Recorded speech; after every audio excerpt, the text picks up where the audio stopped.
অথবা ফিনিয়ন। এটা হলো স্টিচ ডেন্সিটি বাড়ানো কমানো যায়। আর নিচে এটা হলো ওয়ার্কিং ক্ল্যাম্প। ওয়ার্কিং ক্ল্যাম্প দ্বারা আমরা হোল লেন্থ বাড়াইতে কমাতে পারি।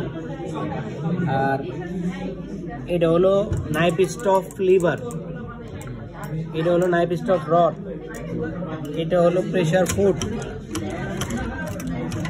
আর এখানে এটা হলো ইঞ্চিং বা রিভার্সিং মোশন লিভার।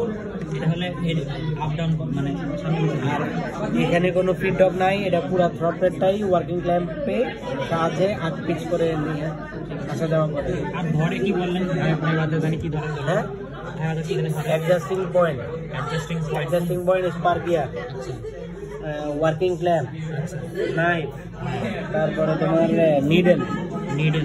নিডেলও মানে কতখানি ডিপ? স্প্রিং টেনশনার, এগুলো হলো অ্যাডজাস্টিং পয়েন্ট। স্প্রিং টেনশনার, ঠিক আছে। আসো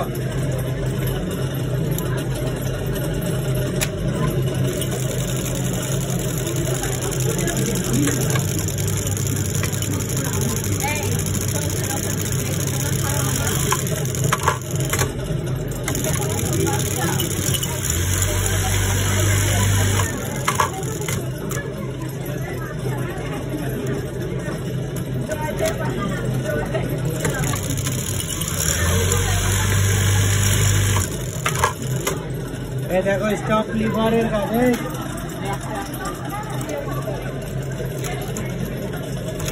এই দেখো স্টপ লিভার।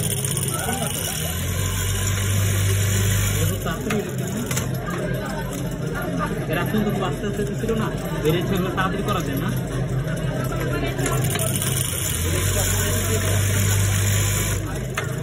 ভাই এটা হাত দিয়ে রাখলে তাহলে আর একটা তাড়াতাড়ি কাজ করে।